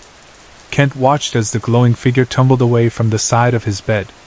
In the next moment, the boy disappeared through the wall, as if the wall was not solid at all. After that, Kent could not clearly remember how it ended. He told me he did not want to add anything he was not sure of. He was careful not to exaggerate, or make up details. He only shared what he clearly remembered. He said that this was the one and only time he had ever experienced anything like that. He never again woke up unable to move. He never again saw black fire around his bed. He never again saw that glowing boy with the bow. And after that night, he no longer felt that strange presence in his room. As we walked that dark road back to our boarding houses, I remember looking at his face while he was telling the story. he was not smiling. He did not seem like someone telling a made-up tale for fun. Instead, he looked thoughtful and slightly troubled, as if he was replaying the memory in his mind. Even though he was already in college by then, it seemed that part of him was still trying to understand what had happened to him as a child. Of course, there are many possible explanations. It could have been a dream. It could have been a vivid episode of sleep paralysis mixed with a child's imagination. The human mind is powerful, especially in the half-awake state between sleep and consciousness. But the way he told it, the seriousness in his voice, and the look on his face made it difficult for me to simply dismiss it. He never called the boy an angel. He never said the boy had wings. He did not even use religious words to describe him. He only described what he saw, a glowing boy with golden hair, shooting light from a bough at something in the dark. It was only later, when I read other stories about guardian figures or protective beings, that I began to wonder. Could that boy have been some kind of guardian? Or was it simply a dream shaped by a child's fears and imagination? I do not claim to know the answer. I do not want to judge what it was. Everyone has their own beliefs. But that night, walking beside Kent on that dimly lit road, I felt that he truly believed what he had experienced was more than just an ordinary dream. Whether it was an angel, a guide, a guardian, or simply the strange workings of a young mind in a state between sleep and waking, I cannot say. I only know that his story has stayed with me all these years, just as the image of black fire and a glowing boy has remained in my mind ever since he first told it to me. Monday was an ordinary day at the office, at least that is how it felt when it started. The morning passed the way it usually did, with the quiet tapping of keyboards, the hum of the air conditioner, and the low murmur of people talking in their work cells. By lunchtime, the sun was already bright outside, and the heat made the glass windows look almost white. As usual, James and I stepped out for lunch together. We had fallen into this routine since the day we both joined the company. We were office mates and also childhood friends, and there was something comforting about having a familiar face in a place that was still new to us. We sat across from each other, eating our food and talking about random things the way we always did. At some point during that lunch, he mentioned that tomorrow might be different. He told me that he might not come to work on Tuesday because it was his mother's birthday. He said it casually, almost like an afterthought, but I could see he was still unsure. He was the type of person who did not like missing work, especially since we were both new in the company and still trying to prove ourselves. He said he would decide later that night or early the next morning, and I just nodded, telling him it was fine either way and that his mother's birthday was more important than a single workday. We did not think much of it after that. We simply went back to the office and finished the rest of our shift like any normal day. Our office was on the ground floor of the building, and its layout had become very familiar to me. When you walked in through the main door, there were 6 cells, small open sections arranged in 2 rows. 3 cells were on the left side, next to the wall and the washroom, and 3 were on the right side, next to the windows that faced the outside. Each cell had 2 workstations, except for the 2 cells at the very back, which had 4 workstations each. Those back cells always felt a little more crowded, a little more noisy, as if the air there was thicker. Our cell was the second one on the left, the middle left cell. James's table was placed closer to the wall, while mine was on the side that faced the aisle. Between the first cell and our cell, there was a short walkway that led left to the washroom. If you stood in our cell and looked toward the back, you could see a part of that passage and the washroom door at the end of it. Over time, this layout became part of my daily rhythm, the sound of someone's steps passing between the cells, the sight of shadows moving along that walkway, the familiar opening and closing of the washroom door. Another thing that had become part of that rhythm was our habit of coming in early. Our official start time at work was 8:30 in the morning, but I had gotten used to arriving at around 8 o'clock. I liked having those extra minutes to sit down, get settled, drink some water, and mentally prepare for the day ahead. James, on the other hand, was always earlier than me. No matter how early I thought I was, he would already be there most of the time, sitting at his desk, his bag on the floor, and sometimes a cup of coffee beside his keyboard. We joked about it sometimes, saying we were competing to see who would arrive first, but it was a friendly kind of rivalry. The truth was that both of us were just trying to make a good impression. Being new to the company, we wanted to show that we were responsible, serious, and reliable. Over time, the sight of James already seated at his station when I arrived became so normal that it felt strange whenever he was not there yet. Then Tuesday came. It was the day after that simple lunch conversation, and I did not wake up expecting anything unusual. I got ready for work the same way I always did, moving through the familiar motions of getting dressed, packing my things, and heading to the office. When I checked the time on my phone while walking, it was only 7:45 a.m. I was a bit earlier than my usual 8 a.m. arrival, and I remember thinking that for once, maybe I would reach the office before James. As I approached the building, everything looked normal. The parking lot was still half empty, and the morning air felt cool in that quiet way it does before the day truly begins. When I reached the office door and went inside, the room felt calm and slightly dim. The overhead lights were on, but the sun had not fully brightened the windows yet, so there were gentle shadows in the corners. I walked toward our cell, automatically glancing left to see if James was already at his desk, but his chair was empty. For a moment, I thought that either I had finally beaten him to the office or he had decided to take the day off for his mother's birthday. I placed my things on my table, sat down, and took a breath. The office felt quiet, the kind of stillness you get early in the morning before everyone arrives, when you can hear small sounds more clearly than usual. Then I heard footsteps. They were light but clear, the sound of someone walking across the floor behind me, heading toward the washroom. Because of the office layout, and how often I had heard that path used, I instantly recognized the direction. The steps came from somewhere near the entrance, walked past the first cell, and then turned toward the short passage that led to the washroom. I did not even have to look right away to know where the person was going. My first instinct was that it was James. It was the most natural thought. He always came early. He liked to use the washroom before settling down at his desk. It fit the pattern so well that I did not question it. I turned my head slightly and saw the movement of a shadow crossing that area near the washroom corridor, just for a moment, like a silhouette passing in front of the light. I was so sure it was him that I did not even consider any other possibility. A second later, I heard the washroom door open and then close. The sound was as real and solid as it always was, the metal handle, the swing of the door, the soft click when it shut. Everything felt absolutely normal in that moment, the way it had hundreds of times before when someone went in there. A minute passed. I stayed at my desk, thinking about maybe teasing James when he came out, asking whether he had really thought I would not get in before 8, or maybe asking about his mother's birthday plans. After another minute or so, a playful thought entered my mind. Maybe I could wait by the washroom door and try to scare him when he came out, just a harmless little prank between friends, the sort of thing we had done before. The mood in my mind was light. There was nothing dark in my thoughts yet, nothing strange, nothing heavy. Just ordinary morning energy with a small idea for a joke. So I got up from my chair and walked toward the washroom. The corridor felt the same as always, narrow but open enough that you could see the end where the door was. When I reached the front of the washroom door, I stopped. I stood there, waiting, imagining the look on his face when he stepped out and saw me right in front of him. A few seconds passed.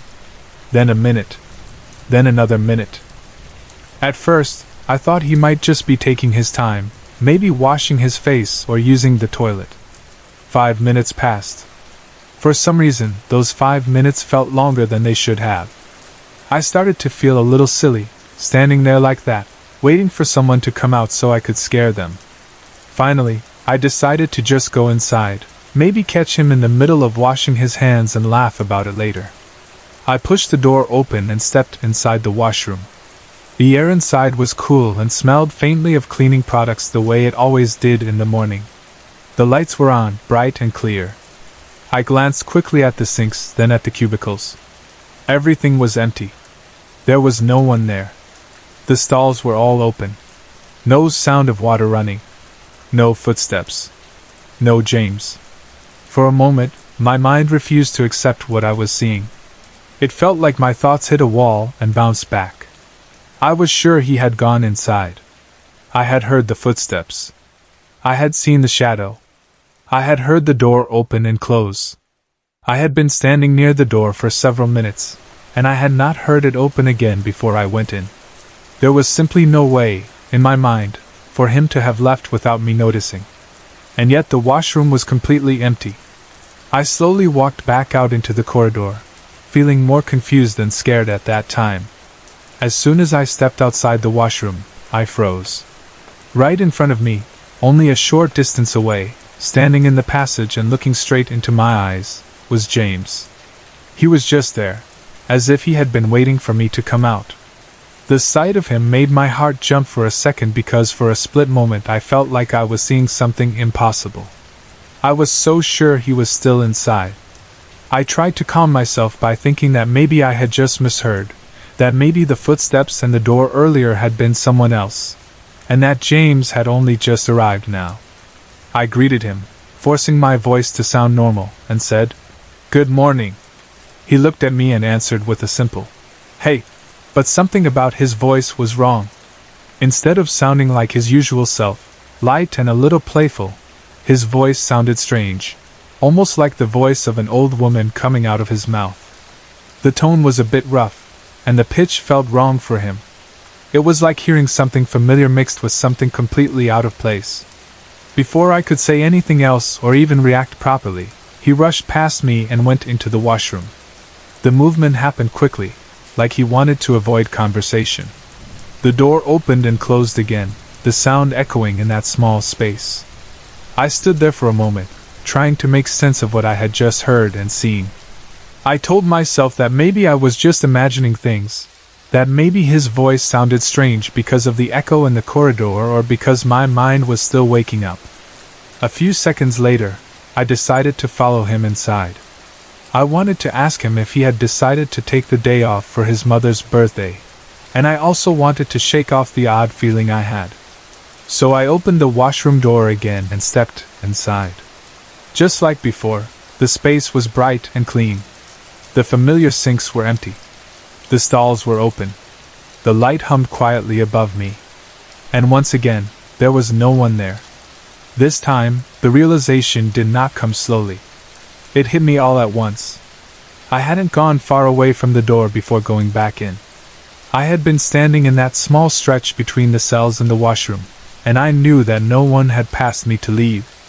I had just seen James enter. I had heard the door close behind him. There was no other way out. And yet he was not there. I checked the cubicles again, even though I already knew I would find nothing. The sense of something being extremely wrong grew heavier by the second. I stepped back out of the washroom, feeling my body begin to react. A cold shiver ran through me, from the back of my neck down to my legs. My hands felt slightly numb, and the space around me seemed to grow quieter, as if the air itself was waiting. I walked back to my station with slow steps, trying to move as if nothing was wrong, but inside I felt weak and shaken. I sat down in front of my computer, but I did not touch the keyboard. I just stared at the screen, feeling the chair beneath me and the faint hum of the monitor, trying to convince myself that I was safe, that this was just a normal morning and that I was overthinking everything. Then I heard it. From the direction of the washroom came a yell, a scream so intense and unnatural that it made every hair on my body stand up. It was not the sound of someone simply shouting. It was deep and echoing, like a monstrous voice calling from the bottom of a well. It carried a strange, hollow quality, as if it was coming from somewhere far away and yet somehow still inside the same room as me. The sound filled the office, but at the same time it felt like it was focused only on me, like it was wrapping itself around my mind and pressing down on my chest. I wanted to stand up and run, to grab my bag, rush to the door, and get out of that place as fast as I could, but I could not move. My legs felt heavy, my body frozen in the chair. I was overwhelmed by fear, the kind of fear that is so strong that it almost feels like someone is physically holding you down. I could feel my heart pounding wildly against my ribs. My throat felt tight, and my hands started to tremble. The scream went on, not stopping, not fading, just pouring out like some awful sound that had been trapped for a long time and had finally found a way to escape. Tears began to fall from my eyes without me even realizing it at first. I was crying like a lost child, terrified and completely helpless. The sound would rise and fall in waves, always returning, always there. It felt like it was shaking the air around me even though nothing in the office was actually moving. I could not tell if the scream was angry, in pain, or something else. It was just monstrous, inhuman, and it felt wrong on every level. I pressed my hands against my legs, trying to remind myself that I was still there, in my chair, in that office that I thought I knew so well. I do not know how many minutes passed while that sound filled my world. It felt like forever. Time lost its normal shape. All I knew was the scream, my own ragged breathing, and the steady flow of tears down my cheeks. At some point, I realized I was sobbing softly, unable to stop. I wanted to call someone, to pick up my phone, to shout for help, but I could not gather the strength to do anything other than sit there and endure it. And then, just as suddenly as it had begun, the sound stopped. The office fell into a strange silence. But the quiet did not bring relief right away. My body was still shaking, my chest still heavy, and my tears kept coming. I sat there, wiping my face with the back of my hand, trying to breathe more evenly. I did not know if whatever had made that sound was gone or if it was still nearby, watching me. I did not know what it was. I only knew that I had never heard anything like it before in my life. While I was still trying to calm myself down, the office door opened again. Another employee came in, someone from one of the cells at the back. She walked inside with the normal energy of someone just starting the day. When she saw me sitting at my desk, crying, she paused for a moment and asked why I was crying. Her voice sounded completely normal, casual even. There was no hint of fear, no sign that she had heard anything strange. I looked at her, but I could not bring myself to explain. The words would not come out, and I was not sure she would even believe me if I tried. I stayed silent, and after a second or two, she simply moved on and walked toward her own workstation in the back cell. Her footsteps sounded so ordinary that it felt unreal after everything I had just heard. I realized then that whatever the scream had been, she had not heard it. It had been only for me. Strangely, even though I was still scared, I felt a small sense of relief knowing that someone else was now in the room. I was no longer alone with whatever had happened. The presence of another person, even if they knew nothing about what I had just experienced, made the office feel a little less like a trap and a little more like a normal workplace again. I wiped the rest of my tears and took a deep breath, trying to steady myself. I glanced at my watch and saw that it was only 7:55 a.m. Everything I had gone through, the footsteps, the empty washroom, seeing James, hearing that awful yell, had all happened in just 10 minutes. It felt like it had lasted much longer, stretching out in my mind into something heavy and endless. Just then, my mobile phone vibrated. I picked it up with shaky hands and looked at the screen. It was a message from James. He wrote that he was taking a leave today and would not be coming into work because of his mother's birthday. I stared at his message for a long time, my heart sinking deeper with each second. He had not been in the office at all. He was not the one who walked past to the washroom. He was not the one standing in the passage. He was not the person I had greeted. And whatever voice I had heard answering me was not his. That realization broke through any remaining doubt I had. There was no simple way to explain what I had seen and heard. I felt sick, as if the ground beneath me had shifted. The office, which had always been just a place of work, now seemed different to me, as if there was something hidden underneath its normal surface that I had never noticed before. I did not want to stay there another minute. I decided to take leave myself. Not just for that day, but for a longer break. I knew I could not simply continue as if nothing had happened. I needed time to think, to breathe, to decide what to do next. The thought of going back into that same office, walking past that same washroom, and sitting at that same desk made my chest tighten with fear. I did not post about any of this on social media. I did not want my friends to see it and think I was trying to be dramatic or that I had lost my mind. I did not tell my family, and I did not even tell James what happened, at least not yet. Maybe I was afraid they would not believe me, or maybe I just could not talk about it without reliving the fear all over again. So instead, I wrote it down quietly, in a place where strangers might read it, people who did not know me, people who might have their own stories and might understand. I do not know what I am going to do next. A part of me wants to quit my job and never go back to that building again. Another part of me keeps trying to find a reasonable explanation, something I can hold on to so that I can step into that office without feeling like something unseen is waiting for me. For now, all I know is that what I experienced that Tuesday morning has changed the way I look at that place, and maybe even the way I look at the world around me.